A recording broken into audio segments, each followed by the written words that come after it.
partai-partai yang berbasis Islam ya, masih kuat di daerah-daerah yang tahun 55 menjadi basis partai Islam. Dalam hal ini Masyumi dan Nahdlatul Ulama. Contoh misalkan wilayah Jakarta dan Jabodetabek, Jakarta dan Jawa Barat ya, termasuk Jabodetabek ya, dalam hal ini Bekasi, itu merupakan jaringan kekuatan Masyumi yang suaranya sangat besar, luar biasa. Nah, cuma sayang sekali lagi umat kita ini hari ini ya, baru mengenal apa itu partai Islam. Ya, umat kita ini hari ini baru mengenal apa itu partai Islam dan apa itu partai berbasis Islam. Belum mengenal partai yang berideologi memperjuangkan Islam. Ya, makanya banyak, maaf ya, partai-partai Islam yang nggak kenal tahu apa itu politik Islam, partai-partai yang berbasis Islam katanya kemudian banyak diisi orang-orang Islam, tapi kemudian nggak tahu tentang visi politik Islam. Akhirnya mereka tidak jauh berbeda dengan partai-partai sekuler. Dan ini yang saya kira sangat terasa iklim politik di Bekasi hari ini yang begitu katakanlah tidak mengedepankan nilai-nilai adab. Padahal kalau kita lihat tahun 55 ya, tahun 55 kata Herbert Fed ini adalah seorang sejarawan dari Universitas Cornell yang tahun 51 datang ke Indonesia. Kemudian tahun 54 ya sampai 55 dan 56 dia nulis disertasinya tentang pemilu 55. Tahun pemilu 55. Nah, kata kata Herbert Fed ya, kekuatan politik saat itu ya, itu karena saat itu yang dikedepankan adalah ideologi. Masyumi, NU, ya, PRP, Partai PSI, Partai Syarikat Islam Indonesia, mereka memperjuangkan nilai-nilai Islam sebagai ideologi. Tetapi sekali lagi sayang ya, umat kita di Bekasi ini banyak yang tidak tahu tentang itu visi politik Masyumi. Baru hanya ya, saya ini keturunan Masyumi. Ya, saya ini keturunan Masyumi. Baru sekedar giro Masyuminya. Nah, saya berharap dengan kita mengkaji Kiai Nur Ali hari ini dan sejarah Islam Bekasi itu sebagai salah satu futuhat ilmu, sebagai pintu gerbang untuk bagaimana menjadikan Bekasi menjadi nilai identitas ulama kota santri dan kota ulama dan kota pejuang. Yang sebagaimana diungkapkan oleh Hail Anwar, tanpa Bekasi tidak akan ada revolusi kemerdekaan Indonesia. Itu Bung Doni. Baik Ustaz, terima kasih banyak. Kira-kira cukup dari saya seperti itu. Sudah bisa kita lanjut ke pertanyaan dari teman-teman barangkali. Teman-teman bisa via audio langsung mengajukan 3 orang pertanyaan kepada narasumber kita. Silakan. Baik itu narasumber pertama ataupun narasumber yang kedua. Bapak Ibu atau teman-teman ada yang mau bertanya, silakan bisa nyalakan audionya untuk menyampaikan pertanyaan, silakan. Bang Doni, bisa sebentar? Baik Kang, silakan. Untuk informasi aja bahwa Museum Bekasi itu sekarang sedang dibangun di Gedung Juang. Ini lagi proses pembangunan. Insya Allah Desember nanti selesai. Itu. Terus yang kedua, insya Allah tahun 2021 itu akan ada museum khusus Kiai Nur Ali di Atakwa. Itu dari Kabupaten Bekasi, pemerintah. Itu informasi aja. Oke, baik. Terima kasih informasinya Kang Hendra. Teman-teman, Bapak Ibu, peserta webinar, silakan mengajukan pertanyaan via audio ataupun via chat di kolom chat, silakan. Itu pertanyaan, tapi tidak disebutkan kepada narasumber yang keberapa. Dari Bapak Ibnu Hamid, pertanyaan beliau, ini Bapak Ibnu Hamid, pertanyaan ini diajukan kepada narasumber 1 atau 2, Pak?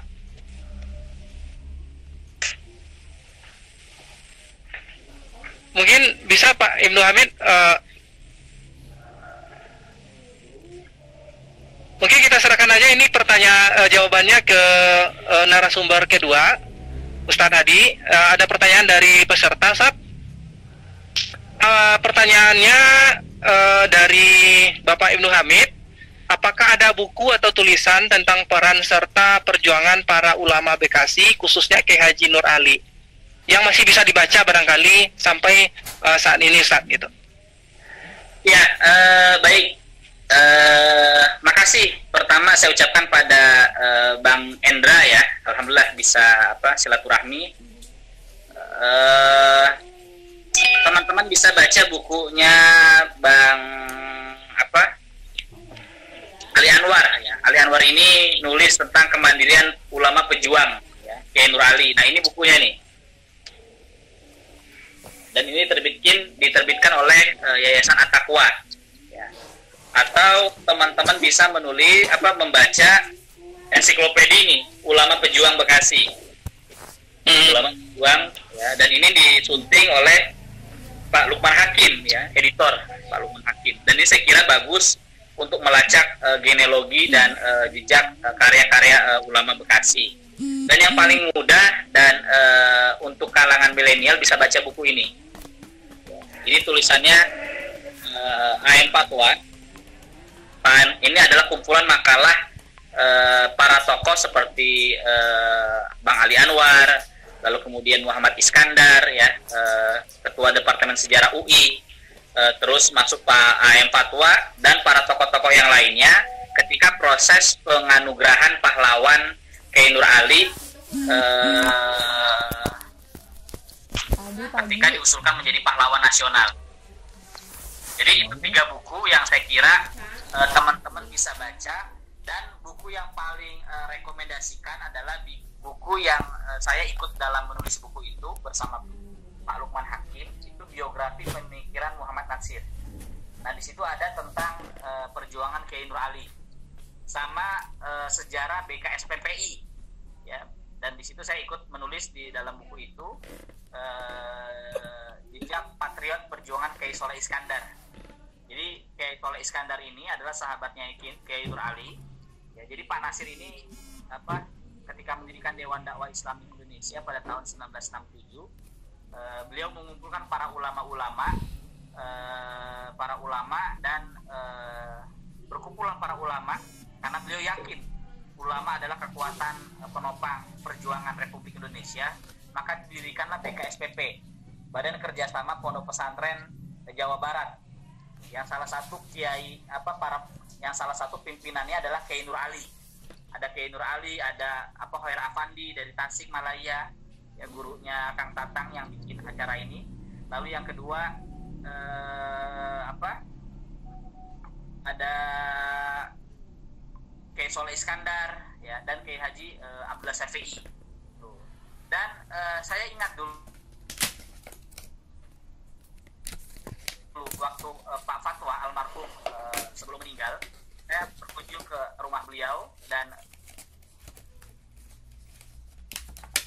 saya pesan beliau ketika AM Fatwa usianya saat itu sekitar 28 tahun ya, 28 tahun, dan dinasehati ya, oleh Kiai Nur Ali. Kata Pak Fatwa, kata Kiai Nur Ali, fatwa sekarang ini banyak ulama yang senang dijadikan pajangan, tetapi miskin semangat perjuangan. Nah, jadi itu. Jadi Pak Fatwa pernah dinasihatin ya, pernah diberikan pompa semangat oleh Kiai Nur Ali. Fatwa, hari ini banyak ulama yang dijadikan pajangan, tetapi miskin ya, semangat perjuangan. Dan inilah semangat heroik Kiai Nur Ali. Dia punya berbagai para kader ya, dan kadernya hari ini masih banyak ya. Salah satu kadernya itu adalah Ketua Dewan Dakwah Bekasi, Ustadz Salim Indani. Lalu ada lagi salah satu kader beliau yang menjadi penerjemah buku, Dr. Abdul Hayy Al-Katani. Dan saya kira bisa teman-teman berkunjung ke beliau. Dan tulisan-tulisan Nur Ali ini ya masih banyak yang berupa diktat, dan salah satu Pak Nasir pernah berapa kali memanggil Kiai Nur Ali di rumahnya di Jalan Jawa yang kemudian sekarang berubah menjadi Jalan Pos Cokroaminoto di Menteng. Sangat berkesan bagaimana Kiai Nur Ali dalam tulisan-tulisannya itu membangkitkan semangat para pondok-pondok pesantren di Jawa Barat, khususnya ketika kasus masalah Porkas, ya. Masalah Porkas, dan itu Kiai Nur Ali orang yang paling tampil terdepan. Ini baik saya kira awalan yang tadi ditanyakan buku itu, saya kira bisa teman-teman cari baca, khusus di kabupaten di perpustakaan Bekasi itu ada. Dan yang kedua bisa teman-teman baca di kalau bisa mudah-mudahan masih ada di ada bedah buku launching. Saya ikut launching buku Ensiklopedia Ulama Bekasi, dan ini merupakan saya kira salah satu kerja yang sangat strategis ya, ustadz-ustadz ulama-ulama sekarang menulis ensiklopedia tokoh-tokoh ulama Bekasi. Dan saya kira ini baru pengantar saja. Buku ini baru pengantar, perlu dikaji secara khusus dan lebih dalam. Apalagi banyak sekali karya-karya ulama-ulama Bekasi, termasuk manuskrip makhtutah yang belum dijadikan sebagai objek penelitian. Baik, Bu Doni. Baik, Ustaz, terima kasih jawaban dari pertanyaan yang disampaikan oleh Bapak Ibnu Hamid. Ini ada lagi pertanyaan, Ustaz. Yang kedua,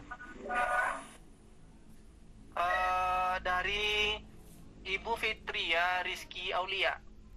Assalamualaikum warahmatullahi wabarakatuh. Waalaikumsalam. Saya Fitria Rizky Aulia, mahasiswi pendidikan sejarah Universitas Negeri Medan. Nah, ini dari Medan, Ustadz dan Kang Indra. Ingin bertanya kepada narasumber 1. Berarti ingin bertanya kepada Kang Indra.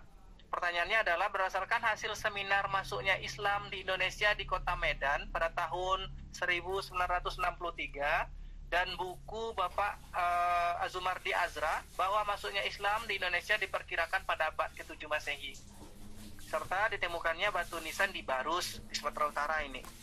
Jadi adakah hubungan dengan masuknya Islam ke pelabuhan di Jawa, tepatnya di Bekasi? Nah, itu pertanyaannya Kang Indra. Jadi ada nggak gitu hubungan masuknya Islam di Barus itu di abad ke-7 Masehi dengan masuknya Islam ke pelabuhan di Jawa, khususnya Bekasi gitu, Kang? Terima kasih. Silakan, Kang. Ya, saya juga baca ininya. Gini, yang perlu dipahami bahwa bukunya Ahmad Jalani Halibi ya, tentang sejarah dan tamadun bangsa Melayu, itu kan terbitan tahun 2008, halaman 156 di buku saya. Dia memang menceritakan tentang Islam di Pulau Jawa, terutama di utara, sejarah. Satu. Yang kedua yang perlu dipahami adalah saat itu Tarumanegara merupakan kerajaan besar di Pulau Jawa, kerajaan besar, dan memiliki pelabuhan. Nah, pelabuhan ini bukan pelabuhan lokal, pelabuhan. Nah, jadi kalau bicara tentang pelabuhan internasional, gitu kan, dari wilayah manapun hadir di Pulau Jawa ini, dikuasai oleh pelabuhan yang dikuasai oleh negara. Nah, jadi saat itu Islam sudah banyak yang singgah berdagang di pelabuhan Tarumanegara, ya. Jadi bagi saya itu make sense ya, tapi yang perlu dipahami yang ketiga adalah orang Islam, jadi jatuhnya adalah orang Islam sudah tidak ada di Bekasi. Bukan orang Bekasi menjadi Islam, itu dua hal yang berbeda. Jika ada orang Islam yang dari daerah mana India ke sana, itu sudah sampai di Bekasi, tapi orang Bekasi belum ada, ya kan, yang Islam, kemungkinan besar. Jadi itu dua hal yang berbeda antara orang Islam dari luar yang singgah sama orang Bekasi yang sudah, karena memang bicara tentang itu orang Bekasi banyak yang masuk Sriwijaya akhir lah, karena kan itu sudah masuk itu dia dari Medan. Ini ada lagi ya dari Rogumala, ini apa? Ini terkait dengan naskah kuno ya, naskah kuno agama Islam di wilayah Bekasi. Sejauh ini sampai saat saya belum menemukan, ini bukan tidak ada ya, bukan tidak ada, saya belum menemukan naskah kuno tentang maksudnya agama Islam di Bekasi. Tapi yang jelas adalah orang Bekasi saat itu menggunakan hurufnya itu gunakan huruf Begon. Jadi orang Bekasi huruf Begon sudah familiar, masuk Indrali dan sebagainya pada saat, karena memang bicara tentang huruf Latin bagi orang Bekasi itu belum banyak yang bisa. Jadi komunikasi atau baca orang Bekasi dengan huruf Begon. Itu terus yang ini ketiga, sorry ya agak nyambung lagi. Langkah nyata dari komunitas Bekasi, saya sebagai penggiat komunitas historik Bekasi, kami sudah melakukan beberapa kegiatan, di antaranya kami sudah pernah melakukan kegiatan daerah ke Makam Indrali. Kami juga pernah mengadakan kegiatan jejak sejarah di Barusa. Salah satunya kita mendatangi makam Dircana, ya kan? Dircana ini merupakan tokoh agama yang besar Islam di Turki yang pertama kali. Ketika kemungkinan besar kata masyarakat sekitar itu di akhir masa pemerintahan Jayakarta atau di awal pemerintahan PST, jadi sekitar tahun awal ya, itu di Senat. Situ kita mampir ke Pondok Pesantren Baikota Salihah, merupakan pondok pesantren wayang dan masih ada hingga saat ini. Dan teman-teman juga perlu ketahui, pertama kali beralih tim perguruan, nama perguruannya adalah Al-Baikatul. Kenapa beliau memberikan nama Al-Baikatul? Karena beliau sangat takzim kepada kalau yang disebut namanya Mama Cibogo, gitu kan, Mama Cibogo. Kiai Makmun Nawawi itu disebutnya Mama Cibogo. Cibogo itu nama tempat, nama daerahnya. Sedangkan Mama itu merupakan gelar bagi orang Sunda, ya, gelar bagi orang Sunda yang yang keilmuannya cukup luar biasa. Kitab-kitabnya sangat banyak yang dibuat, gitu kan. Di Bekasi yang memiliki gelar Mama itu satu Kiai Makmun Nawawi. Di Purwakarta ada juga namanya Mama Pur ya. Itu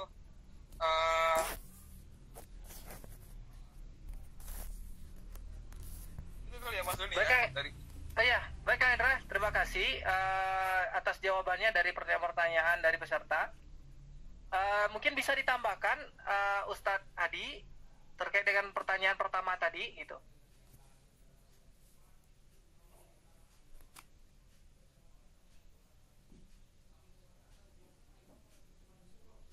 Saat masih terhubung ya. Ada tambahan begitu Saat kira-kira? Ya, yang pertama teori masuknya Islam abad ke-7 itu adalah bukan hanya teori Hamka ya, tapi itu adalah teori-teori sebelumnya seperti Calvert, lalu kemudian Jembel, termasuk dalam hal ini yang terbaru adalah Profesor Said Naqib Alatas. Teman-teman bisa membaca bukunya the historical fact in fiction. Dan itu bagaimana Prof. Alatas meneguhkan masuknya identitas sejarah Islam di Bekasi. Islam masuk ke dengan teori Mekah. Ada beberapa teori. Lalu yang kedua, sejarah masuknya Islam di Indonesia yang diadakan di Medan itu digagas oleh Buya Hamka.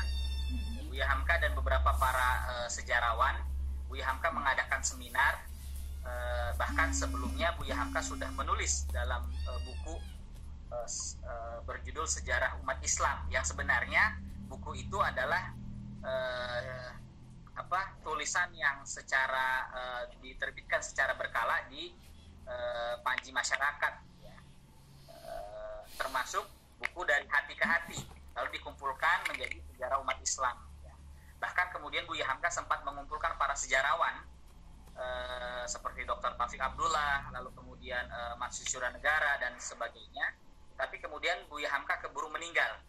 Lalu kemudian periode itu dilanjutkan di Ketua Majelis Ulama Indonesia yang saat itu dipimpin oleh Kiai Haji Hasan Basri, dan alhamdulillah ada bukunya Sejarah Umat Islam. Itu teman-teman bisa baca, dan dipimpin oleh proyek itu oleh Profesor Dr. Taufik Abdullah.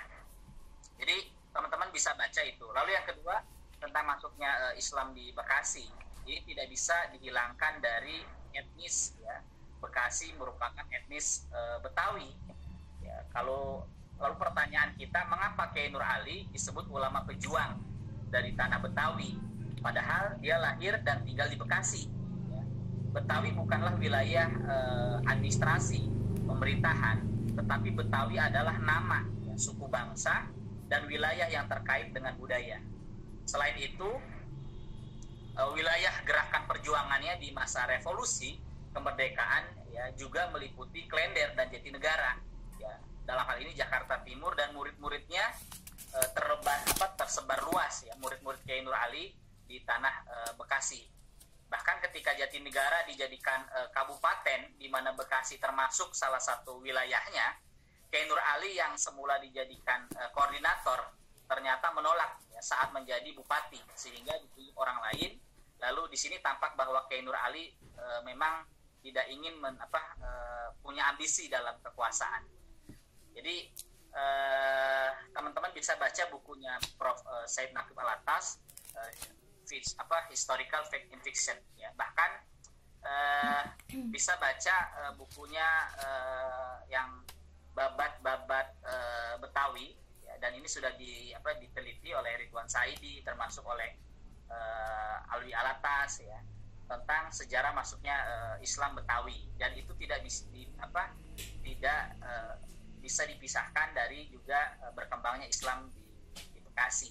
Jadi Bekasi itu bukan wilayah administratif, tapi secara etnis, suku itu juga bagian dari Betawi. Bahkan para ulama-ulama kita kontak-kontak saat itu sudah melakukan, salah satunya Mufti Syekh Junaid Al-Batawi yang pernah menjadi ulama di Mekah, ya, setelah Syekh Ahmad Khotib Al-Minangkabawi. Jadi itu saja, teman-teman bisa baca buku Historical Fact and Fiction tentang masuknya sejarah Islam di Nusantara. Oke, baik Ustaz, terima kasih. Pertanyaan selanjutnya barangkali ini Ustaz, dan juga Kang Endra, dari Rodia Diah. Assalamualaikum warahmatullahi wabarakatuh. Waalaikumsalam. Apa dan bagaimana langkah nyata dari komunitas sejarah Bekasi untuk menggali peran serta para ulama Bekasi terhadap kemerdekaan Indonesia pada masa lampau dan Bekasi masa kini, supaya kaum milenial Bekasi paham akan sejarahnya gitu. Jadi intinya peran serta para ulama gitu loh Ustaz, terhadap kemerdekaan Indonesia, dan peran ulama pada masa sekarang gitu, barangkali untuk mengisi kemerdekaan Indonesia apa saja, barangkali agar dapat kaum milenial bisa mengerti sejarahnya gitu. Mungkin kita serahkan dulu ke Kang Endra Kusnawan, kepada Kang, silakan Kang Endra. Tadi sudah saya jawab itu. Oh udah, Kang Endra sudah. Iya. Oh ya, baik siap.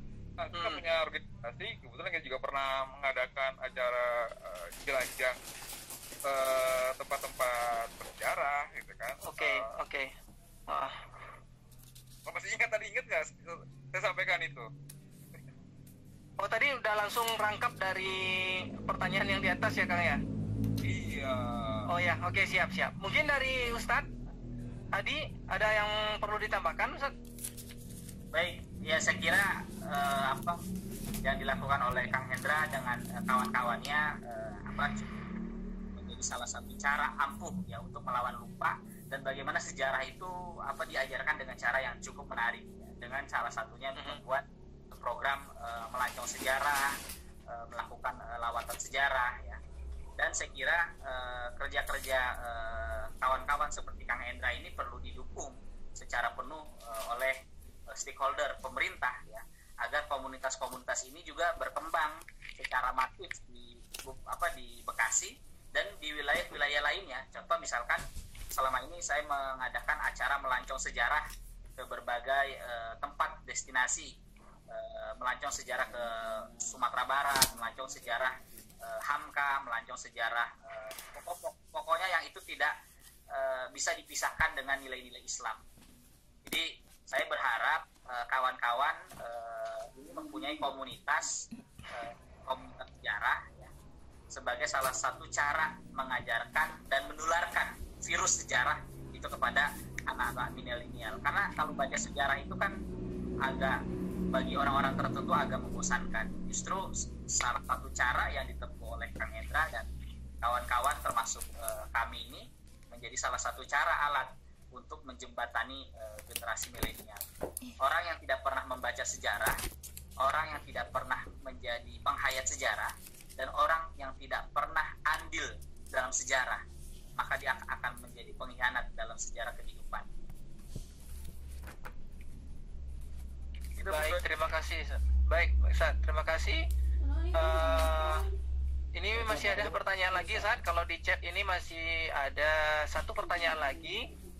Yang terakhir ini dari Bapak Nurul Hidayat dari Bondowoso, Jawa Timur. Izin bertanya, bagaimana menyikapi perkembangan saat ini yang seolah menunjukkan tukang ceramah banyak, namun ulama sedikit. Wah, ini berat nih pertanyaannya. Karena hakikatnya berbeda antara ulama dan mubalik atau tukang ceramah, namun perilakunya tidak mencerminkan apa yang disampaikan atau diceramahkan. Kira-kira apa yang salah serta bagaimana memperbaikinya? Terima kasih. Ini barangkali ke Ustadz Hadi, silakan Ustadz ditambahkan lagi Ustadz jawabannya atas pertanyaan ini. Baik ya, saya kira langkah ya yang dilakukan oleh Kiai Nur Ali dan para ulama-ulama pejuang Bekasi ini cukup strategis. Yang pertama, perlu membangun kampung Qaryatun Thayyibah yang dalam bahasa Kiai Nur Ali perkampungan surga. Kita perlu membangun basis dakwah yang jelas. Jadi jangan sampai kita membangun dakwah di basis orang lain, tetapi kita tidak membangun basis dakwah di kampung sendiri. Nah, Kiai Nur Ali itu mengajarkan kepada kita, bangunlah kampung perkampungan ya, Qaryatun Thayyibah, tempat di mana kita dilahirkan, tempat di mana kita dibesarkan. Dan memang berdakwah di kampung itu, di kampung sendiri itu berat ya. Berbeda dengan kita berdakwah di kampung orang ya. Kenapa? Karena kalau kita berdakwah di kampung di tempat kita, orang itu tahu kecilnya kita. Tahu kecilnya kita sering waktu kecil main layangan, main kelereng ya, lalu main main burung ya kan, klepek-klepek burung ya kan, dan macam-macam. Pokoknya tahu kecilnya kita lah. Lalu tiba-tiba kita masuk pesantren dan jadi ustadz dan jadi kader ulama. Dan itu butuh perjuangan. Tetapi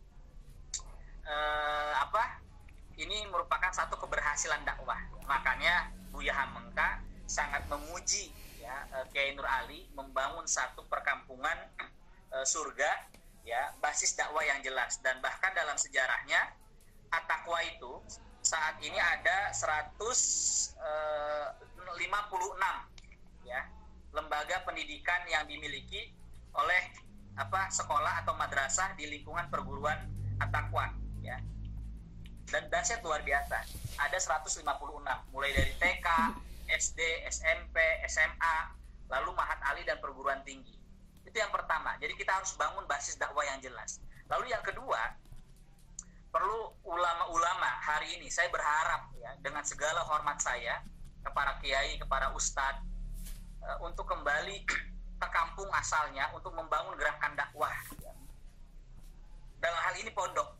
Nah, Kiai Nur Ali sesibuk-sibuk apapun beliau menjadi seorang aktivis Masyumi, bahkan ketika Masyumi kemudian membubarkan diri, Kiai Nur Ali kemudian tidak terlibat politik praktis kecuali di Masyumi. Beliau konsen di pesantren, melahirkan santri-santri pejuang, ya, mengkader kader-kader ulama muda. Lalu yang ketiga, ya, perlu ada forum, ya, pengikat, ya, Rabitah, ya, diikat, ya, forum ikatan, ya, ulama-ulama muda. Ya, jaringan-jaringan pesantren Bekasi ini perlu ada yang menggerakkan. Dan inilah yang saya kira keberhasilan Kiai Nur Ali dan tokoh-tokoh dengan mendirikan BKSPP, Badan Kerjasama Pondok Pesantren.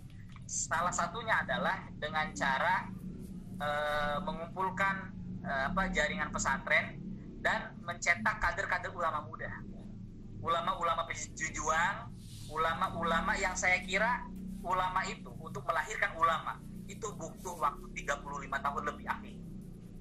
Nah ini kalau Anda mau balik, ya, Ustadz mau balik, ya, itu meninggal biasa.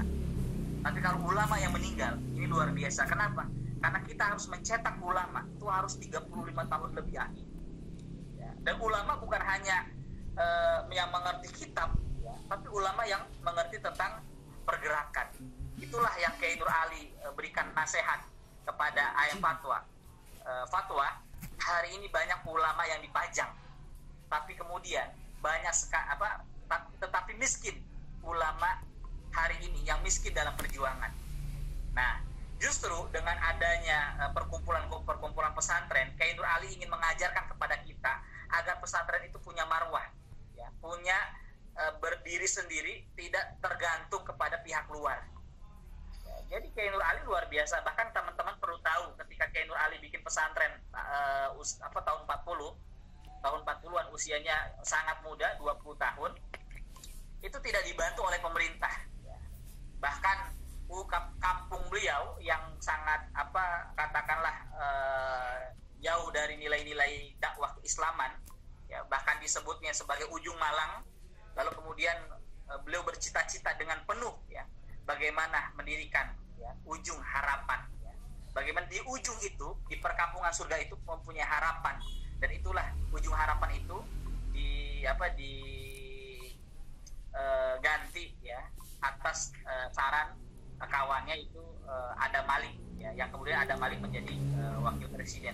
Jadi langkah strategis ini yang saya kira bukan hanya di Bekasi saja, ya, di Jawa Timur, di Jakarta, ya, di kota-kota besar kita perlu melahirkan kader ulama. Makanya saya hari ini terus berjuang bagaimana membuat pendidikan kader ulama muda. Saya bikin pendidikan kader ulama di Cianjur, saya bikin pendidikan kader ulama di Depok. Saya juga sedang bentuk dengan kawan-kawan pendidikan kader ulama di Jakarta dan sebagainya. Dan itu sebagai salah satu cara untuk melanjutkan perjuangan para tokoh-tokoh pejuang yang telah mendahului kita, termasuk Kiai Nur Ali. Takbir. Assalamualaikum. Oke, baik. Waalaikumsalam, Ustaz.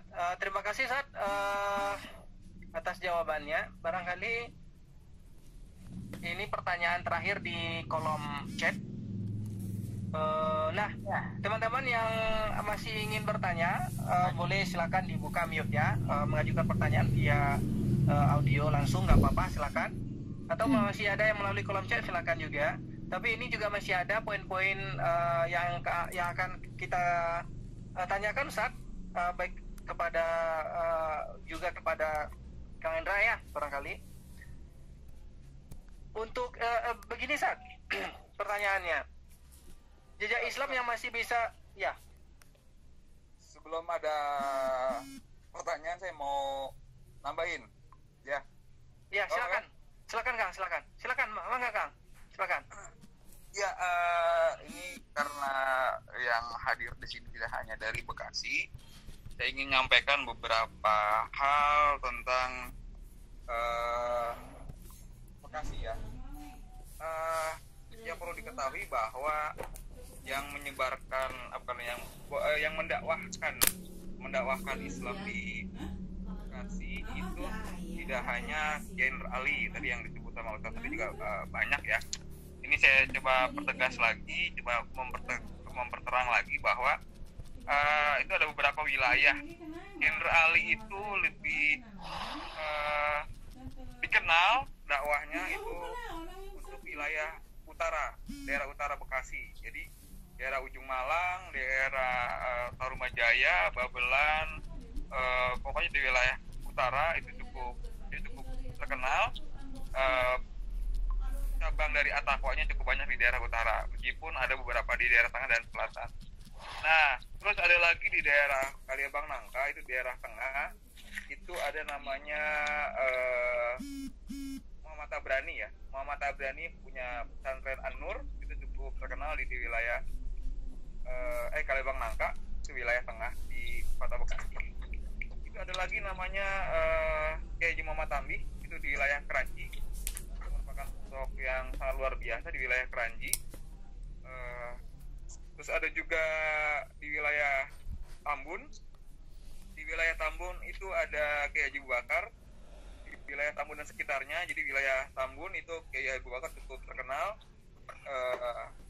dengan yayasan Yapingnya, gitu kan. Terus di daerah Pondok Gede, di Pondok Gede itu daerah yang berbatasan dengan Jakarta, itu ada wilayah, ada pesantren namanya Pesantren Asefiyah. Pimpinannya atau pendirinya namanya Kiai Haji Abdullah Safi'i, ya kan. Jadi ini Kiai Haji Abdullah Safi'i itu merupakan salah satu murid dari Guru Marjuki ya, atau Kiai Marjuki di Gunung Muara. Selain itu di wilayah Tambun adalah lagi namanya Kiai Haji Muhammad Fudoli. Kiai Haji Muhammad Fudoli ini cukup terkenal di daerah Cikarang. Jadi di Cikarang itu ada jalan namanya Kiai Haji Muhammad Fudoli. Terus ada lagi di daerah Tambelang. Tambelang itu ada namanya Kiai Haji Nawawi Al Marzuki. Ya, itu di daerah Tambelang. Ada lagi di daerah Cibarusa, itu ada namanya Kiai Haji Makmun Nawawi. Jadi memang Bekasi ini cukup luas, yang perlu dipahami cukup luas, dan masing-masing kiai ini memiliki wilayah dakwahnya masing-masing gitu. Kira-kira gitu. Silakan Mas. Baik, terima kasih. Ya, terima kasih Kak Andra atas jawabannya. Ini kita lanjut ya gitu, karena waktu kita masih ada sekitar 30 menit lagi, setengah jam lagi. Mungkin nanti kalau misal pun nggak sampai jam 22 juga nggak masalah barangkali ya, kita tutup kalau misalkan memang sudah tidak ada lagi pertanyaan dari kawan-kawan Bapak Ibu peserta webinar. Kalau misalkan masih ada, mangga aja ditulis, waktu kita masih cukup lebar, masih cukup banyak. Ini masih ada kira-kira 4 poin lagi yang perlu kita tanyakan kepada narasumber. Mungkin nanti bisa gantian menjawab gitu. Untuk seterusnya, ini saat barangkali ke Ustadz Hadi dulu. Jejak Islam yang masih bisa ditelusuri baik dari segi sejarah, cagar budaya, heritage, budaya dan lainnya yang masih bisa ditelusuri di Bekasi di mana aja. Selain Masjid Agung, pesantren, makam Kiai Haji Nur Ali gitu, kira-kira di mana aja gitu selain dari yang sudah disebutkan tadi. Ya, tadi yang memang juga tadi disebutkan oleh baik. Ya, jejak Islam di Bekasi ya bisa tadi dilihat yang tadi disampaikan oleh Kang Hendra ya, pesantren-pesantren mereka yang sampai sekarang juga masih eksis. Termasuk yang kedua, jejak itu kan bukan hanya dalam bentuk fisik. Peradaban Islam itu kan bukan hanya fisik. Ya, peradaban Islam itu kan ada dua, fisik dan karya. Ya, dan itulah yang hanya dimiliki oleh peradaban Islam. Peradaban Islam itu punya fisik, ya. Kita bisa lihat ya tentang masjid-masjid agung yang masih hari ini masih berdiri secara kokoh. Dan yang kedua karya. Nah, karya-karya ulama Betawi ini yang saya kira wabil khusus ulama Bekasi yang perlu kita lacak, ya, dijadikan sebagai riset secara dalam. Bahkan para ulama-ulama Bekasi ini yang 9 ini mereka ternyata penulis, ya. seperti Kiai Awing Suhada, lalu kemudian Kiai Fudoli, termasuk Kiai Nur Ali, termasuk Kiai Haji Abdul Syafi'i, ya. Karena mereka, kenapa mereka menulis? Karena mereka adalah para kiai yang mengajar di pondok pesantren. Minimal, ya, kalaupun mereka tidak menulis secara artian dalam bentuk buku, ya, mereka pasti menulis dalam bentuk diktat, ya, diktat yang itu diajarkan ke para santri-santrinya. Lalu yang kedua, teman-teman bisa lacak Cibarusah yang tadi disampaikan oleh Bang Hendra. Nah, Cibarusah ini adalah satu tempat, ya, tempat yang dimana dijadikan sebagai pelatihan laskar, pendidikan laskar santri Sabilillah dan Hizbullah. Ya, Cibarusah itu kan perbatasan antara Bekasi, Cilengsi, ya, dan Bogor, ya. Nah, Cibarusah ini wilayahnya strategis, dekat ke Jonggol juga dekat. Tapi itu, ya, adalah satu tempat yang dimana dijadikan latihan militer, ya, laskar Hizbullah dan Sabilillah. Dan luar biasanya, ya, laskar Hizbullah, laskar Sabilillah ini, ya, yang mengajar, mentraining para santri-santri dan para ulama untuk menjadi pejuang. Itu bukan hanya Kiai Nur Ali saja. Ada Kiai Haji Soleh Iskandar, ya, mayor. Lalu yang kedua ada Kiai Haji Imam Jarkasi, salah satu Trimurti, pendiri Pondok Pesantren Gontor. Dia datang ke sana, datang dari Gontor ke Cibarusah. Lalu yang kedua Prawoto Mangkusasmito, Muhammad Natsir, ya, Kiai Haji Wahid Hashim, dan Syafruddin Prawira Negara, dan para ulama-ulama yang lainnya. Nah, itu bisa kita lihat. Tetapi saya nggak tahu sekarang kondisinya, bagaimana, ya, tempat camp militer Hizbullah dan Sabilillah. Lah, saya kira berharap nanti Bang Hendra bisa menyampaikan kepada salah satu pengurus, ya, museum di Kiai Nur Ali di At-Taqwa.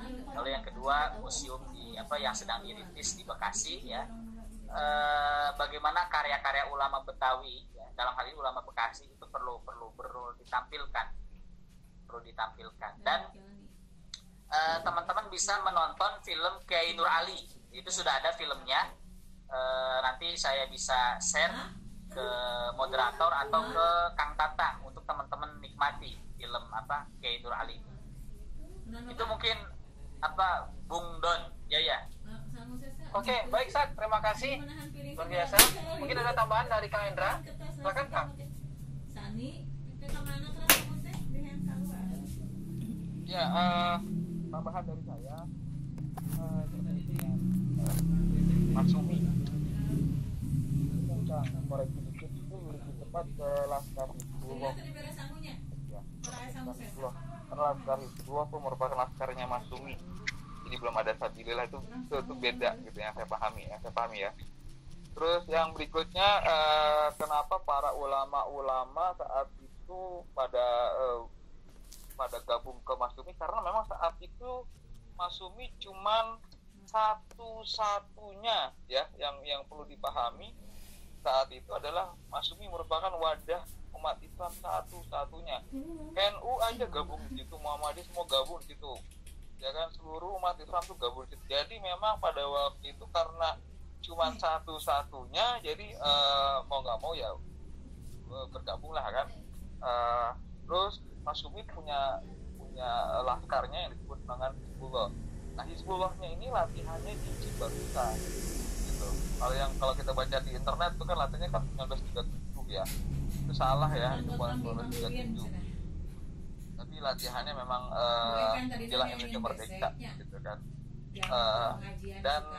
Dan lokasi latihannya juga bukan di Mujahidin dalam yang kita ketahui, tapi lokasi latihannya itu merupakan di daerah perkebunan karet, agak jauh dari daerah perkotaan gitu kan. Juga latihan militer masa di tengah kota kan, masih di daerah agak jauh lah ya dari keramaian. Nah, kalau bicara tentang situs-situs yang bisa kita kunjungi, bisa dikatakan masjid tertua, bisa dikatakan masjid tertua yang tidak ada perubahan itu adalah Masjid Al-Mujahidin di Cibarusah. Yang itu tidak ada perubahan, meskipun ada perubahan, ada beberapa tambahan tapi tidak ada perubahan. Beda halnya seperti Masjid Al-Barakah yang di alun-alun Kota Bekasi itu total berubah dari tahun ke tahun. Kan ada lagi masjid di daerah Lama Abang itu juga udah berubah juga, gitu kan. Masjid Al-Arif juga berubah. Jadi di daerah Wates, di daerah Babelan juga itu masjidnya sudah berubah. Jadi mayoritas masjid di Bekasi itu tidak ada lagi yang asli, kecuali satu di Masjid Al-Mujahidin Cibarusah itu yang saya pikir satu-satunya masih tersisa sejak tahun 1937. Gitu Kang. Oke, baik. Terima kasih Kang. Jadi intinya masih banyak situs-situs bersejarah yang masih bisa kita temui, tapi bentuknya udah dirubah gitu ya Kang ya, untuk masjid ya, masjidnya yang terutama. Untuk masjid ya. Ini ada pertanyaan ini baik, yang apa? Mayor Oking ya? Dari Mbak Rodia Dia. Kalau untuk Mayor Oking, peran di daerah Bekasi, nah itu gimana kan ya? Bisa saya jawab yang itu? Oke, silakan Kang. Ya, harap diketahui bahwa gini, ini banyak yang salah persepsi. Di daerah Bekasi, di kota Bekasi, di daerah yang namanya Pasar Proyek, dikenal dengan Pasar Proyek, itu ada jalan namanya Jalan Mayor Oking. Memang di Jalan Mayor Oking itu jumlah etnis Cina-nya cukup lumayan karena memang pedagang ya. Nah, akhirnya ada salah persepsi. Padahal yang namanya Mayor Oking itu orang Sunda asli. Itu merupakan orang Cibarusah asli. Nama lengkapnya adalah Mayor Raden Oking Jaya Atmaja. Raden kan memang beliau di Cibarusah tuh nama Raden tuh masih banyak, termasuk Raden E.F. Saifullah Patah. Jadi yang namanya Raden itu biasanya keturunan bangsawan dari Jakarta itu dari Banten. Jadi mungkin banyak yang belum tahu kan kalau E.F. Saifullah Patah itu orang Bekasi dan nama depannya itu Raden E.F. Saifullah Patah. Nah, dan termasuk Raden Mayor Oking Jaya Atmaja itu merupakan pejuang dari Cibarusah. Gitu Mas Don. Baik Kang, siap. Ini barangkali yang terakhir gitu pertanyaannya. Nah, gini Ustaz, mungkin ke Ustaz Hadi dulu, mungkin bisa dijawab. Ini pertanyaan terakhir barangkali kalau misalkan sudah tidak ada lagi dari peserta webinar. Perkembangan pengaruh pergerakan Islam atau ormas Islam di Bekasi masa reformasi hingga saat ini dalam konteks sosial dan politik. Itu Ustaz. Barangkali ini tadi udah disinggung ya Ustaz ya, tapi masih ada di chat saya sama sama panitia gitu.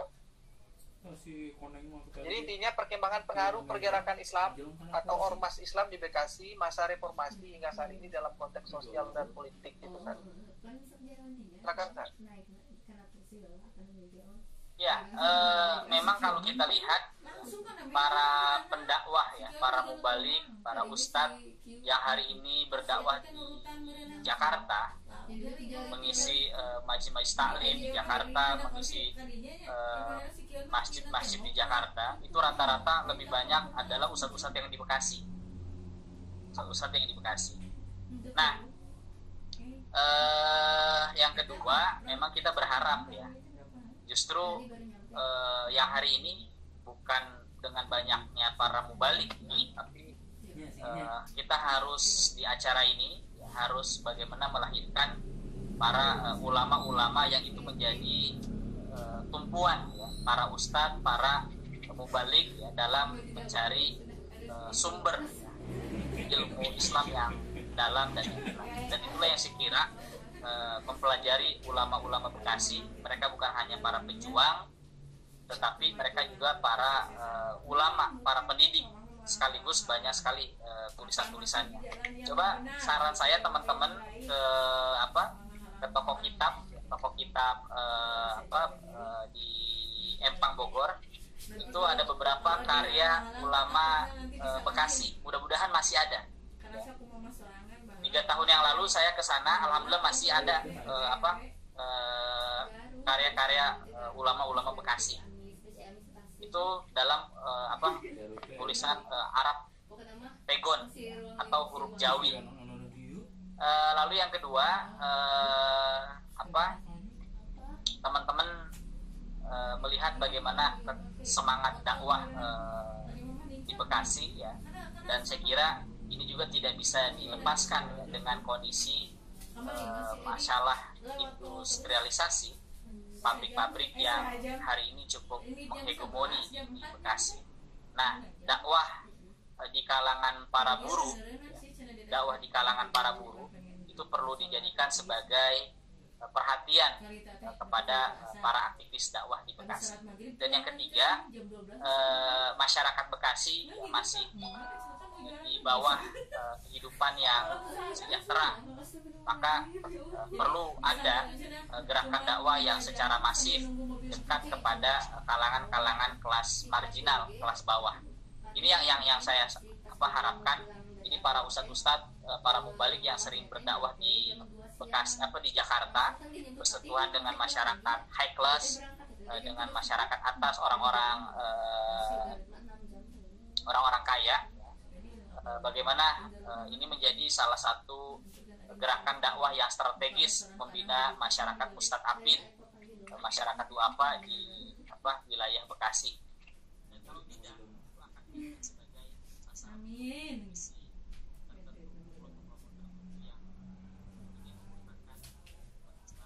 Terakhir saya ingin menyampaikan teman-teman bisa membaca dari sekitar perang itu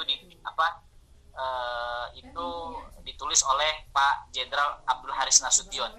Itu ada sekitar 10 jilid, dan sekitar perang itu banyak sekali cerita tentang peranan para tentara, termasuk Kiai Nur Ali yang ikut bersama para ulama-ulama Bekasi mendirikan Badan Kerjasama Ulama Militer. Nah, di situ sangat-sangat jelas Pak Jenderal Nasution. Demikian itu Bang Doni yang saya bisa sampaikan. Salam takzim kepada para kawan-kawan, termasuk Kang Hendra. Mudah-mudahan ini sebagai salah satu cara alat untuk kita melestarikan sejarah, sekaligus cara bagaimana merawat sejarah, merawat Indonesia, dan sekaligus meruat bangsa Indonesia yang hari ini sedang dalam keadaan sakit. Obat yang cara ampuh negara ini, kita belajar kepada gagasan-gagasan besar para tokoh-tokoh Republik, termasuk para pejuang ulama Bekasi. Oke, baik. Terima kasih, Ustaz. Mungkin ada tambahan dari Kak Hendra? Orang teh jauh kayak itu teh. Pulang pergi tengke Kudu bekal naonana. Di sana tuh bagaimana nantinya? Silakan Kak Hendra, jika ada tambahan. Nggak ada. Pertanyaannya berat itu. Baik, Kak, siap. Udah, keren itu. Baik. Bisa jebak Oke lah saya jawab. Tapi kalau misalkan tur komentari ya tuh berat. Gimana Kang? Iya, kalau nanya sejarah oke, insya Allah saya jawab. Tapi kalau misalkan nanya komentar atau pendapat, aduh. Baik, Kang, siap.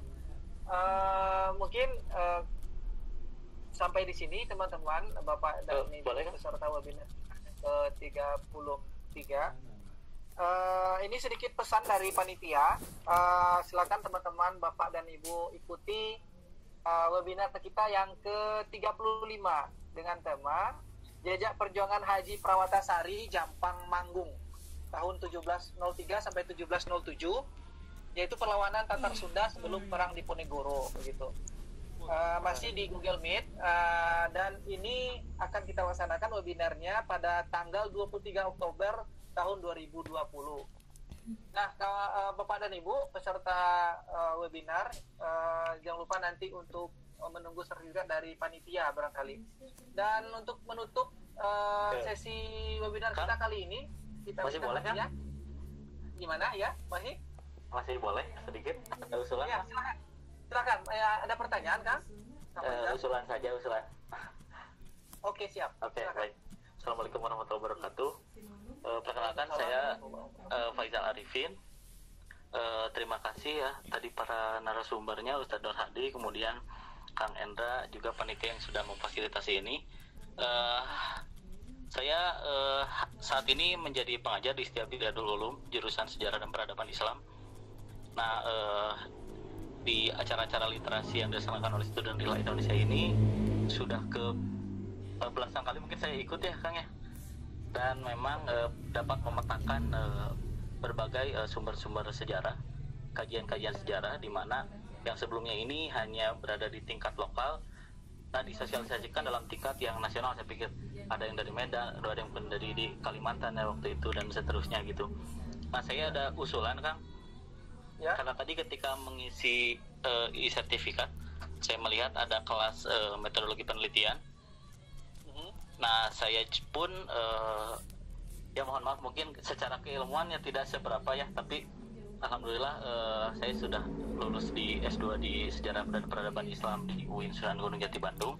Artinya kalau memang usul saya sih kita kalaupun difasilitasi ya Student Rila Indonesia bisa membuat semacam majalah seperti Nat Geo, National Geographic yang seri sejarah gitu, dimana mungkin nanti kontributornya dari teman-teman, baik itu misalnya yang sudah profesional seperti ada Kang Endra, Ustadz Hadi, ataupun dari teman-teman yang misalnya masih baru belajar sejarah, misalnya masih menempuh kuliah gitu di jurusan sejarah atau jurusan pendidikan sejarah, dan misalnya tiap orang bisa mengisi sekitar 3 atau 2 halaman, di mana di situ ada sumber-sumber primer, sumber sekunder, ada kritik, ada heuristik, kemudian ada interpretasi, dan nantinya ada disajikan dalam historiografi.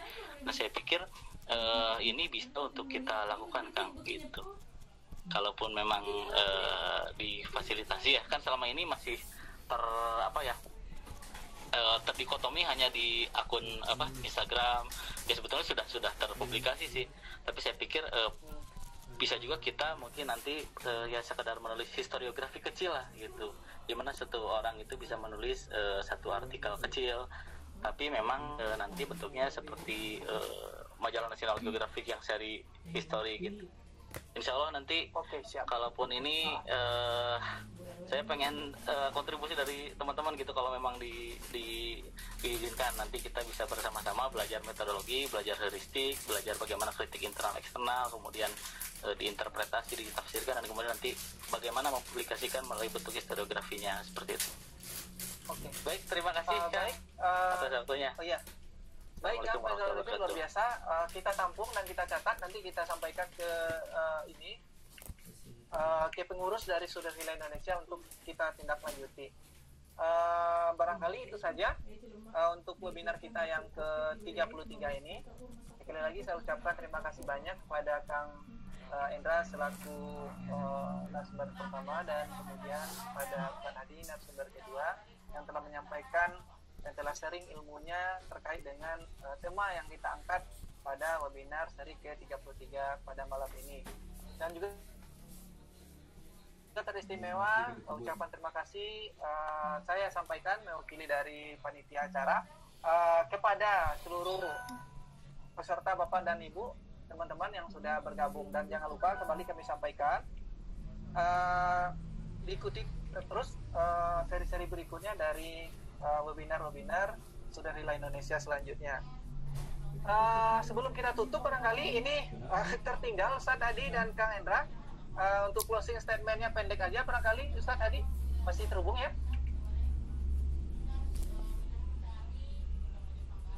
Halo Ustadz Hadi, masih ada?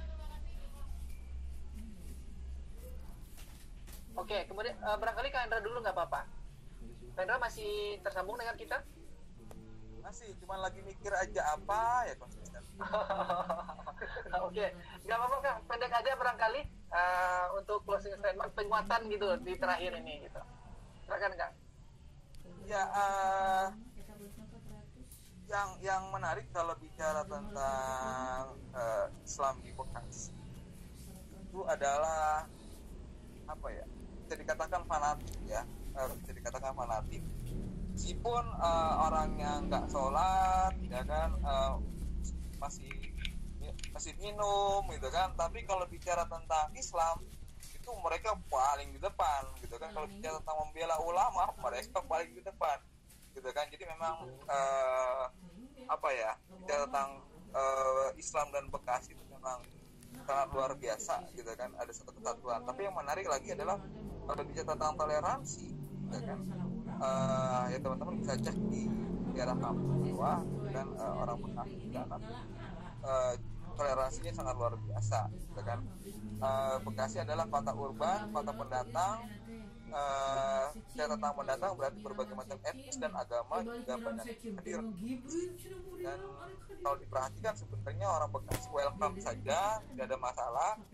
Jadi sepanatik-fanatiknya orang Bekasi terhadap keislaman, tapi mereka masih menghargai apa yang disebut namanya toleransi. Jadi kalau ada pihak-pihak yang mengatakan bahwa orang Bekasi tidak bisa toleransi, saya pikir mereka apa ya, hanya nonton di berita, hanya melihat di permukaan ya kan.